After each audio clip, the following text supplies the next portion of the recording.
In this video, you'll witness 6 harrowing encounters between humans and some of the ocean's most powerful predators.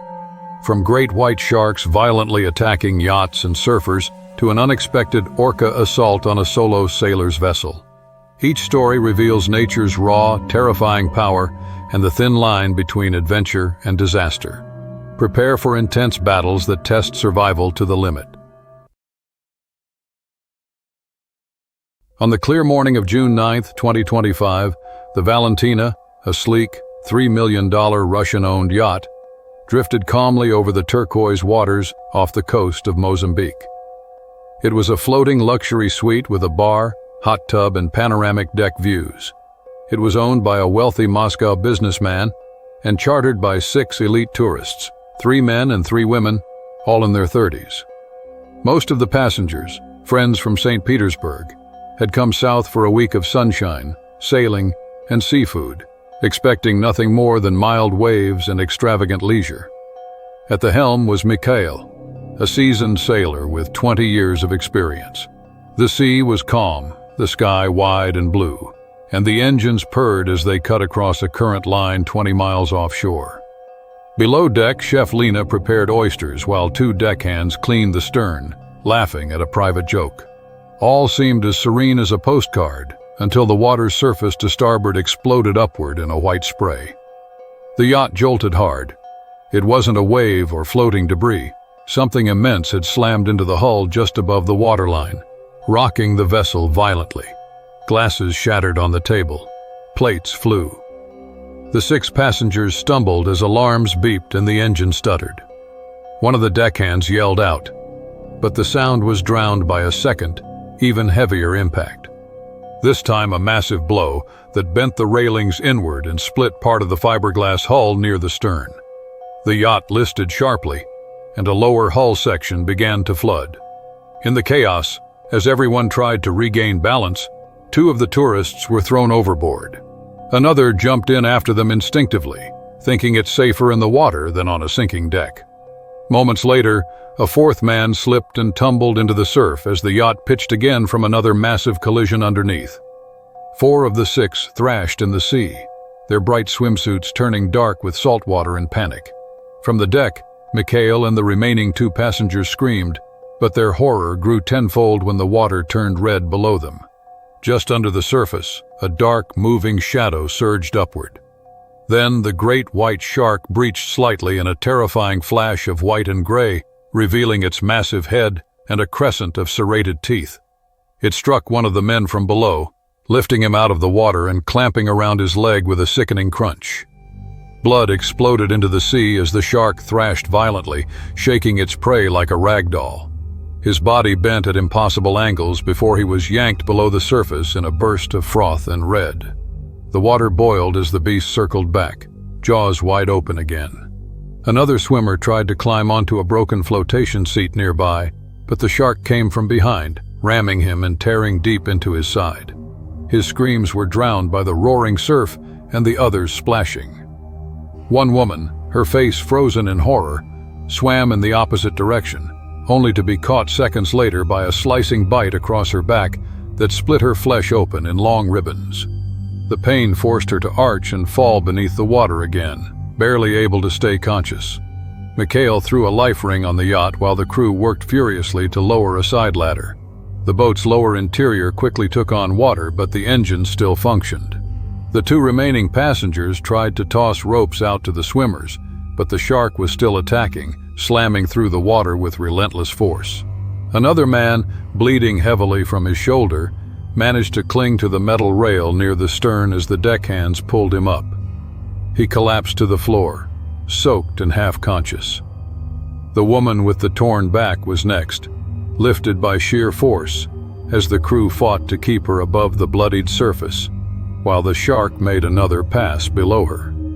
Her body shuddered as they laid her down, her breathing shallow and ragged. The last 2, one man with bite wounds across his thigh and a woman missing part of her arm, were moments from drowning. Mikhail reversed the yacht slightly, the hull groaning but still operable, moving just enough to provide a shield as a crew member dove in with a line tied around his waist. He reached the man first, dragging him back as the shark brushed their legs beneath the surface, its snout bumping against them like a hammer. The woman, drifting and nearly unconscious from blood loss, floated on her back as the shark approached again, mouth open in another cold and final surge. But the crew member yanked her by the torso just as the shark lunged, the animal's teeth grazing her foot. Her scream cut through the wind. Another pull, and they were back against the boat, lifted out of the water as the shark circled again, confused and enraged by the missed strike. All 6 victims, though alive, were injured. Bite marks had opened muscle, shattered bones, and severed nerves. Blood covered the deck. Mikhail sent out a mayday, voice shaking, as the yacht slowly limped toward a rendezvous point with the Coast Guard. The vessel was listing but afloat, its gleaming hull now scarred and dripping with seawater and blood. The crew performed basic first aid as best they could, using towels and life vests to apply pressure and keep the wounded stable. The Coast Guard arrived an hour later with a medical team. Each victim was airlifted in critical condition. The shark was never seen again, though later analysis of bite radius and behavior confirmed it was likely a mature great white, possibly over 18 feet long. Experts called it a rare but deeply alarming act of aggression, one they couldn't fully explain. News of the attack spread quickly across Mozambique and beyond, shaking the yachting and diving communities. The pristine waters, once seen as a luxury escape, were now marked by a violent, primal reminder that beneath the calm blue surface, something ancient and powerful still hunted. The Valentina was towed to port, her name now infamous. And though all 6 passengers survived, none would ever return to the ocean again. Karina had dreamed of a wedding like this since childhood. White sand, turquoise water, and a long veil flowing behind her in the sea breeze. On June 14, 2025, that dream took shape on a quiet beach in the Seychelles, where she stood beside her new husband, Pavel, while waves lapped gently around their waists. They had flown in from Warsaw for this moment, choosing to blend their vows with the exotic calm of the Indian Ocean. Pavel, a tall and quiet man in his early 30s, held her waist while the photographer circled them, waist-deep in water, snapping photo after photo of the couple laughing in sunlight. They had stepped into the sea for the final shots of the day, both barefoot, dressed fully in wedding attire. Karina's white gown swirled around her in the waves like silk foam, while Pavel's rolled-up linen pants clung to his legs. Just behind them, the photographer adjusted his lens, giving brief instructions, unaware that something beneath the surface had noticed the unusual movement, the splashing, the scent of skin and sweat, and the vibrations of feet brushing the seafloor. The photographer saw a sudden gray flash beneath the surface, slicing through the shallows like a missile. He froze, backed away quickly, as a thick, blunt-headed shape emerged just meters from the couple. His scream shattered the silence. Pavel turned toward him, confused, but the warning came a second too late. A bull shark surged forward from the side with terrifying speed, its wide body cutting a white wake through the shallows. The water exploded upward as the shark rammed into Karina's leg, jaws open wide, clamping below her knee. A deep crunching sound was followed by a splash of blood as the shark's rows of serrated teeth tore through flesh and muscle. Karina screamed, a sound that cracked into raw panic, and fell backward into the sea as her leg was yanked hard by the sudden weight and violence. Pavel tried to grab her, but the impact knocked him off his feet. He hit the water face first, swallowing a mouthful of salt and blood as he scrambled to his knees. Karina's body twisted in the surf, her dress rapidly turning crimson from the thigh down. The shark, still latched to her leg, began to shake its head violently, trying to rip off a piece of her. Blood clouded the water around them, dyeing the clear shallows with horror. Driven by instinct and desperation, Pavel lunged toward the shadow moving beside her, his fists hammering down with all his strength. His knuckles struck the shark's thick hide again and again. He hit its head, its gill slits, even the eye, shouting silently under the roar of surf and panic. The shark loosened its grip briefly, and Karina's body flopped free in the water. The shark circled again, slower this time, confused or cautious. Karina cried out in agony, trying to lift herself out of the surf, her hands trembling as she reached for Pavel. Her leg was torn open along the shin and calf, with deep, ragged gashes exposing muscle and tendon. Blood streamed from the wounds, pulsing into the ocean with every heartbeat. Pavel pulled her up with both arms, lifting her enough to drag her toward the shore, step by step, chest heaving, the salty water pushing back against him. The photographer helped from the side, grabbing Karina's free arm and guiding them onto dry sand. Behind them, the water swirled red, and the shark made one last pass through the shallows before turning toward deeper water and vanishing. Karina collapsed on the sand, shivering and pale, her soaked wedding dress plastered to her body, torn and stained with dark blood. Her lips quivered as she stared at the damage to her leg, unable to speak, while Pavel crouched beside her, holding pressure on the wounds with part of his shirt. He kept whispering her name under his breath, though no words came out loud. Someone from the resort had seen the commotion and was already on the phone with emergency services. Staff rushed down with towels and first aid kits, trying to stop the bleeding while keeping Karina awake. As minutes passed, her face went from white to gray, and every second stretched like a thread about to snap. Pavel never left her side, his hand trembling as he kept pressure on the wound, watching her eyelids flutter with every wave of pain. The ambulance arrived 20 minutes later and carried her to the nearest island clinic, where doctors worked to stabilize her and stitch up the torn tissue. She had lost a dangerous amount of blood and would need multiple surgeries, but she survived. The shark's teeth had missed the major artery by inches. Her recovery would be long, painful, and uncertain, but she was alive. In the days that followed, the attack stunned the local community. It wasn't just the violence. It was the setting. A bride in white, her dress floating like a cloud, turned red within seconds. Photos from earlier in the day captured Karina and Pavel smiling, surrounded by water and light. Later, a bystander's image, taken moments after the rescue, showed her lying in the sand with her leg bleeding and her gown shredded by teeth. That photo spread fast across the internet. The haunting contrast of beauty and brutality, romance and terror, purity and raw nature. Marine authorities confirmed it was likely a large female bull shark drawn unusually close to shore by baitfish stirred by changing currents. It had confused Karina's white flowing gown with prey movement and attacked with full force. Officials closed the beach temporarily and reviewed safety guidelines, reminding locals and tourists alike that these waters, however clear and calm, still belong to the wild. Karina remained in recovery for weeks, and though the couple would eventually return home, the images of that day never faded. The ocean, once the setting for their perfect moment, had turned on them in an instant.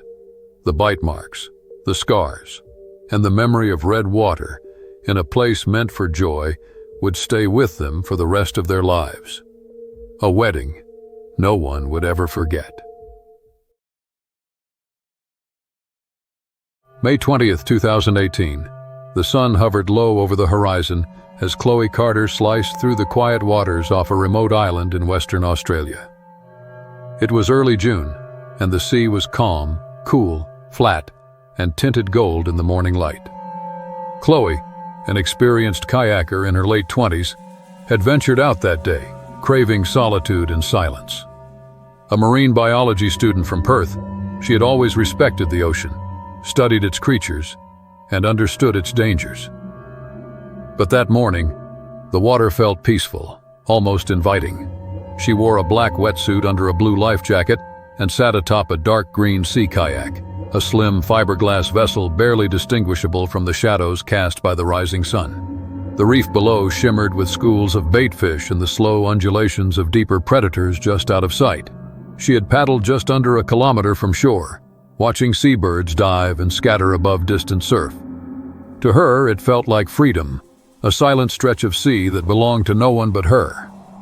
Unbeknownst to her, several larger predators had been following the activity below. Far beneath her kayak, a great white shark cruised the edges of a reef drop-off. It was a large adult, nearly 5 meters in length, moving with the slow, deliberate grace of an apex hunter. The glint of the kayak's hull, the shape of it bobbing on the surface, and the occasional paddle splash had triggered an instinct deep in the animal's brain, one honed over millions of years to detect wounded seals or flailing prey. Chloe drifted briefly, setting her paddle across the cockpit, adjusting the small camera strapped to her shoulder. As she turned to face a group of distant cormorants, the water behind her suddenly heaved upward. There was no warning, no splash, no dorsal fin, just an explosion of motion.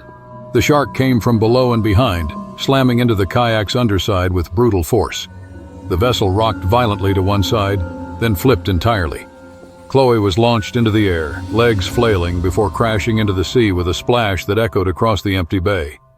Disoriented and stunned, she struggled to surface, her gear weighing her down as the upturned kayak floated just meters away. Before she could orient herself, something immense brushed against her. Then it struck again, this time clamping onto her right thigh with unimaginable force. Pain shot through her body as rows of jagged teeth dug deep into muscle and bone.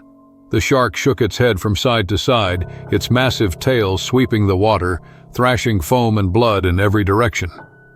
Chloe screamed, her mouth flooding with salt water as she tried to pull away. A nearby couple, kayaking along the reef's edge, heard the splash and looked up. They saw the dark shape twisting in the water and the flash of red spreading fast. Chloe's arms thrashed above the surface, her body disappearing and reappearing between waves and bursts of motion. One began paddling furiously toward her, while the other fumbled for a radio. Chloe fought to escape, kicking with her free leg, punching at the water, clawing at the surface, her strength rapidly fading. The shark let go for a moment, swimming a tight circle, then surged again, biting higher this time, closer to the hip. Her wetsuit shredded in an instant, her blood pumping freely into the sea. The water turned from turquoise to crimson in seconds. As the couple drew closer, they could see her still moving weakly, one arm lifted in a desperate reach. The shark passed between them and her, tail slicing the surface before it dove again, vanishing. The man pulled Chloe's limp body over his kayak, struggling to balance her weight while she bled heavily across the deck. Her face was pale, her eyes fluttering, her lips blue with shock. They called for help over the radio, their voices tight and urgent. The nearest ranger station was over 20 minutes away by boat, and they knew they had to get her moving or she wouldn't make it. The woman tied a makeshift tourniquet around Chloe's upper leg, using a bungee cord from her kayak and pressing down with shaking hands. Chloe gasped once, her breath ragged and shallow, then went still. The couple shouted to her, trying to keep her awake, but her eyelids drifted shut as her pulse faded beneath their hands. Blood continued to seep from her wounds, darkening the deck and trailing behind them as they paddled toward shore with growing urgency. By the time the rescue boat arrived, Chloe had gone cold. Paramedics tried to revive her, performing CPR on the beach, but there was nothing more to be done. The blood loss had been too severe. The attack had severed a femoral artery, and despite the swift response, she had died minutes before they reached land. An investigation followed. Experts reviewed the wound's nature and the kayak's condition, which had deep bite marks and a cracked underside. Marine biologists determined that it was not a typical feeding behavior, but a mistaken identity strike, a result of poor visibility, prey behavior beneath the surface, and the dark outline of the kayak mimicking a seal. They confirmed that the attacker was a great white, possibly female, weighing nearly 2 tons.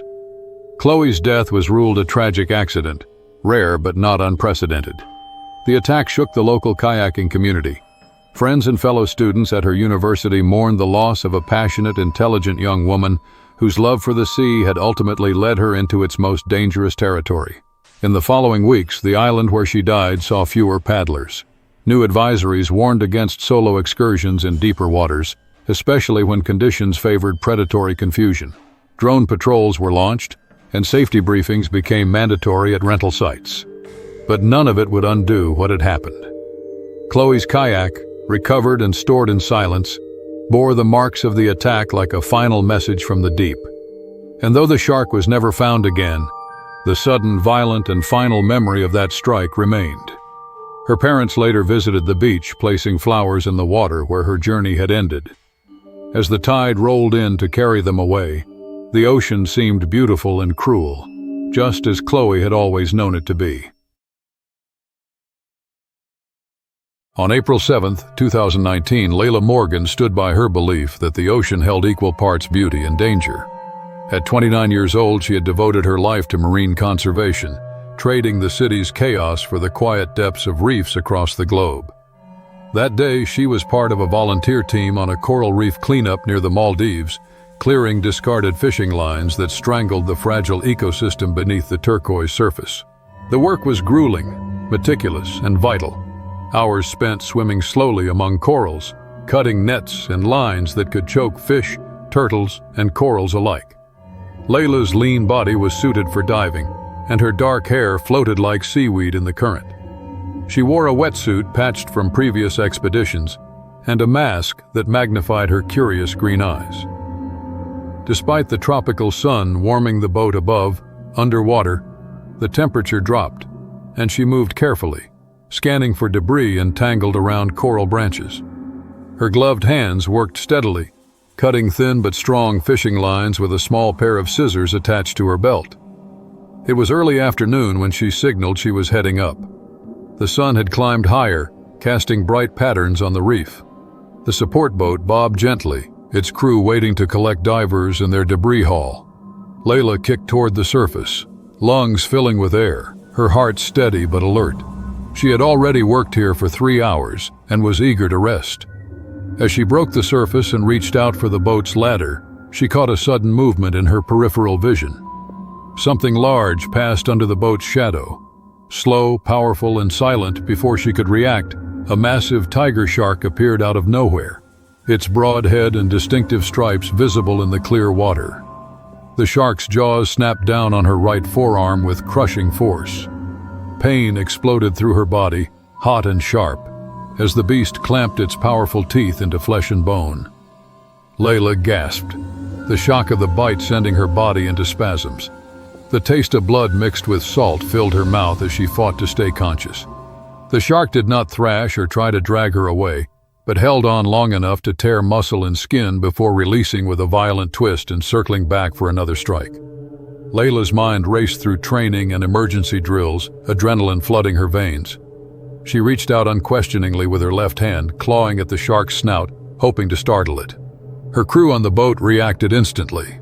2 men grabbed ropes and pulled hard, dragging her body onto the deck as the shark retreated slowly into the blue.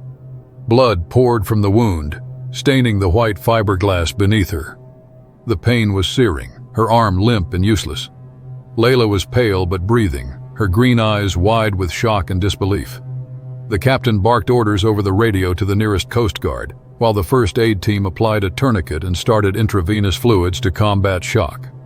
Despite the chaos, Layla's mind was already flickering back to the reef, the broken coral, and the nets she had cut just moments before. She had spent years swimming these waters, documenting coral bleaching, removing debris, educating locals, and fighting illegal fishing. She had believed her presence here was a force for good, a protector of fragile life. And yet now, bloodied and battered, she lay helpless, a victim of the ocean's unpredictable violence. Hours later, doctors cleaned the wound carefully in a hospital room in Malé. The bite had torn through muscle and tendon, leaving jagged edges and deep bruising. Surgeons worked to save her arm, reconstruct damaged tissue, and prevent infection. Layla lay back, a sheet pulled up to her chin, staring at the ceiling as the reality of the attack settled over her like a storm. The shark's teeth had left scars far deeper than the visible wounds. The trauma of the attack rippled through her mind, questions about risk, purpose, and fate that no one could answer. How could the very environment she had fought so hard to save turn against her? Was this a mistake, an act of nature's cruelty, or some warning she couldn't understand? Days passed and Layla faced grueling physical therapy. Simple tasks became struggles. Bending her fingers, gripping objects, and even sleeping were painful. Yet the emotional wounds were more difficult. Her trust in the ocean's balance had cracked, replaced by an uneasy fear. The water that had been her refuge now seemed a place of lurking danger. Her team continued the cleanup effort without her, dedicating their work to her recovery. News of the attack spread quickly among conservation circles and the local community, sparking debate and concern.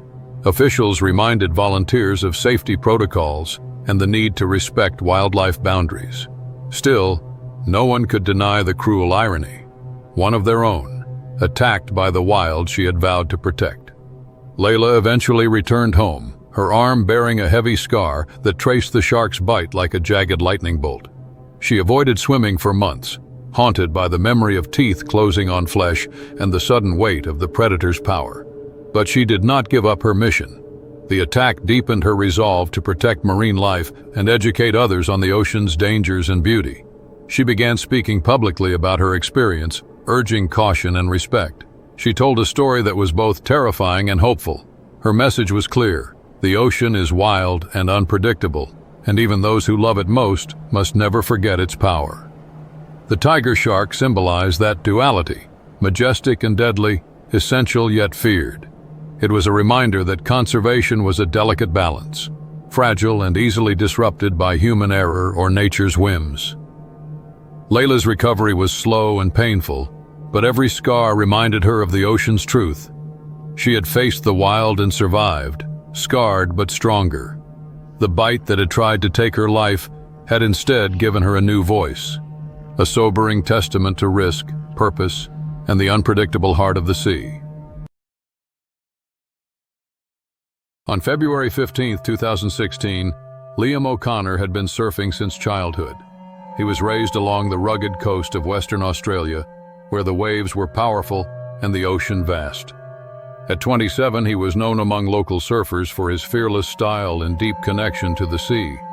His lean, sun-weathered body moved fluidly atop his board, reading each swell with practiced ease.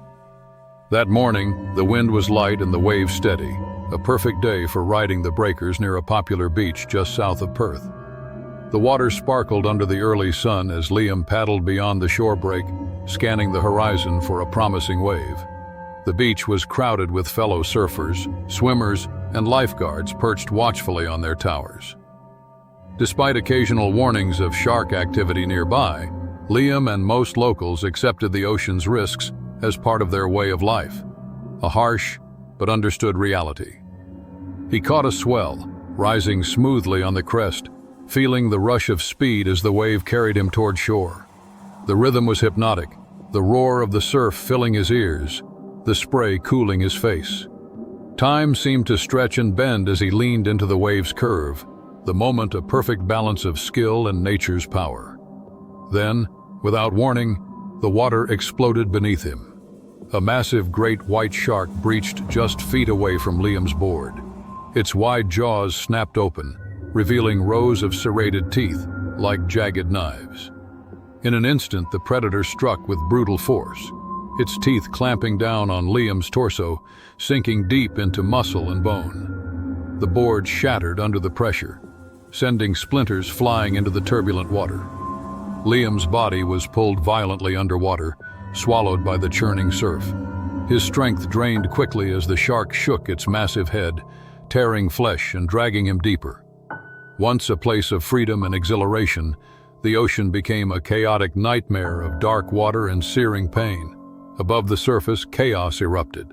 Lifeguards blew their whistles and sprinted toward the scene, launching rescue boards and swimming hard against the current. Surfers paddled frantically, their faces pale with shock and fear. The beach grew silent in the tension, eyes fixed on the struggle beyond the breakers. Liam's friends yelled and splashed, trying to reach him as the water foamed red. The shark circled briefly before disappearing into the depths, leaving a trail of blood and wreckage. The rescue team pulled Liam's battered body onto a board and raced toward shore. Lifeguards performed emergency first aid, applying pressure to massive wounds and trying to stem the bleeding. But the damage was devastating.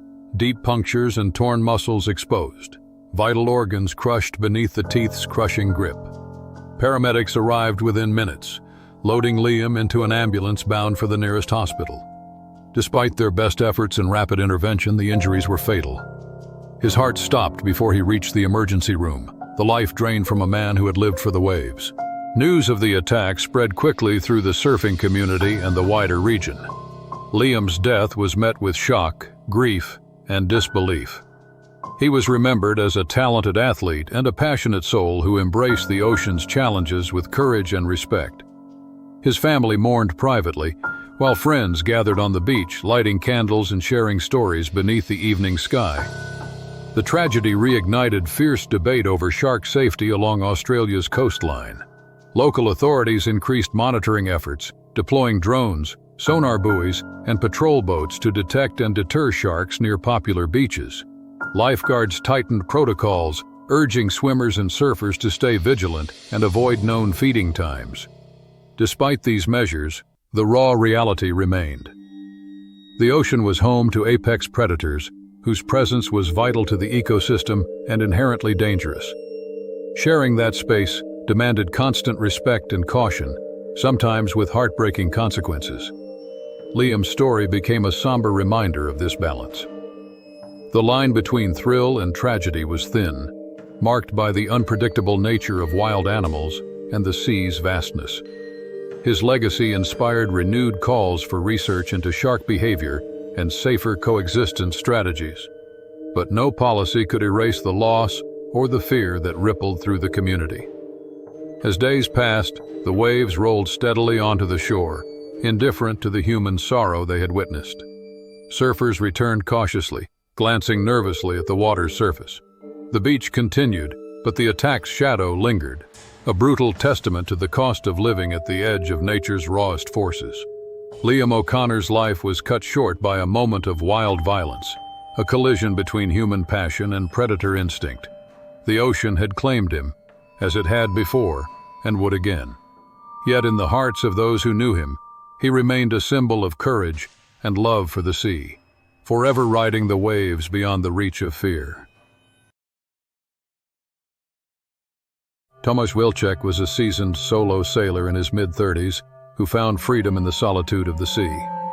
Born and raised in Poland, Tomasz had spent the last decade navigating oceans alone, testing his skill and endurance against waves and wind. His 38-foot sailing yacht, sleek and well-equipped, was his trusted companion through countless voyages. On June 15, 2025, Tomasz was sailing off the coast of the Canary Islands, enjoying the steady trade winds and the brilliant sunshine that painted the sea a shimmering blue. The day had started perfectly calm, with gentle swells and a light breeze that filled the sails just enough to keep the yacht moving steadily. He stood at the helm, hands steady on the wheel, eyes scanning the horizon for changes in weather or passing vessels. The vast sea was open, and Tomasz felt completely alive, cut off from the rush of modern life. He adjusted the rigging with practiced ease, feeling the boat respond instantly to his touch. This was his world, an endless expanse of water and sky, a constant challenge that demanded focus, skill, and respect. As Tomasz steered, he noticed movement beside the yacht. At first he thought it might be a pod of dolphins, common in these waters, their sleek bodies often breaking the surface near boats. But as the creatures came closer, their distinctive black and white coloring became unmistakable. A pod of orcas, powerful and majestic, swam alongside the hull. Tomasz admired their size and grace, watching the largest male's tall dorsal fins easily cut through the water. Their smooth, fluid movements were mesmerizing, a reminder of the wild beauty beneath the ocean's surface. For a few moments, Tomasz felt a quiet connection to these giants of the sea. He reached for his camera, hoping to capture the rare sight, but everything changed before he could steady the shot. Without warning, one massive orca surged forward and slammed into the yacht's stern with staggering force. The hull jolted violently beneath Tomasz's feet, the sudden impact throwing him off balance and nearly knocking him over. The steering wheel twisted sharply in his hands as the boat rocked hard. The rudder rattled under the blow, vital for controlling the yacht's direction. Tomasz's heart slammed in his chest as he scrambled to regain control. His eyes widened in shock as he saw more orcas joining the assault. The pod appeared to coordinate its movements with eerie precision. One after another, the orcas rammed the stern repeatedly, their huge bodies colliding with the fiberglass hull, sending vibrations through the entire boat.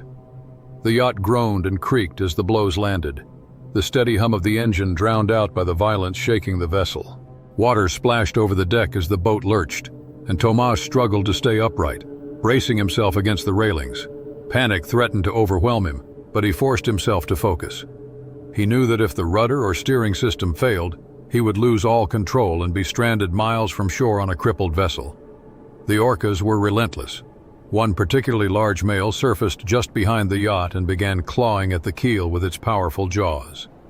The boat tilted alarmingly as the creature lifted the stern briefly out of the water. Tomasz gritted his teeth against the fear that surged through him. The lower deck began to take on water from the damage below, flooding compartments and threatening to destabilize the boat further. Adrenaline surged through Tomasz's veins as he rushed below deck to check the bilge pumps. He worked quickly to activate all available pumps, trying to keep the flooding under control. His hands shook, but he forced them steady. Every second counted. Above him, the pounding blows continued, the orcas circling with a strange, almost methodical rhythm. This was no accidental encounter or playful curiosity, a deliberate attack. Tomasz grabbed the radio microphone, his voice tight but controlled, and sent a distress call. He reported the damage and the ongoing assault, hoping desperately for a quick response. The minutes stretched out agonizingly as he maintained his balance on the pitching deck, his eyes never leaving the orcas as they circled and struck. The sea around the yacht churned, foaming white with each collision. Salt water mixed with fuel from damaged tanks spread slick patches across the surface. Tomasz could feel the weight of the ocean pressing down, the vastness around him a stark reminder of his vulnerability. Suddenly, the distant roar of a patrol boat's engine cut through the tense air. Relief flooded Tomasz as the vessel approached, its crew alert and ready. Lines were thrown, and the yacht was safely secured to the patrol boat's tow. The orcas retreated slowly into deeper water, their eyes watching from beneath the waves before disappearing entirely. Tomasz sat on the deck, soaked and exhausted, but uninjured. His hands trembled as he surveyed the extensive damage. The rudder was mangled, the keel badly scarred, and water leaked into the lower compartments. The boat, once a symbol of his independence and freedom, was now a battered shell, barely able to float. In the days following the attack, experts examined the incident closely. The orca's behavior was described as unusual and troubling. While orcas were known for their intelligence and curiosity, aggressive attacks on boats were rare. The coordinated strikes and damage to key structural parts of the yacht suggested the pod had learned this behavior, possibly through negative conditioning or territorial defense. Marine biologists debated the reasons behind the attack. Some believed the orcas might have been frustrated by human presence in their hunting grounds or reacting to previous harassment.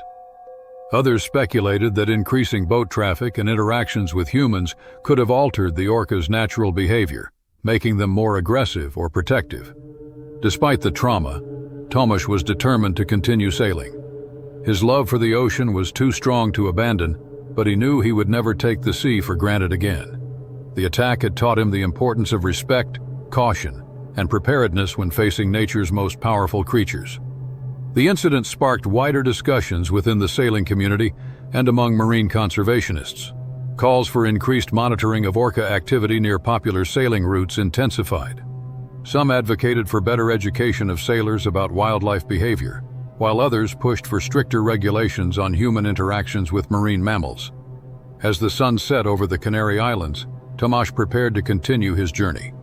Though damaged, his yacht was repaired and ready to sail again.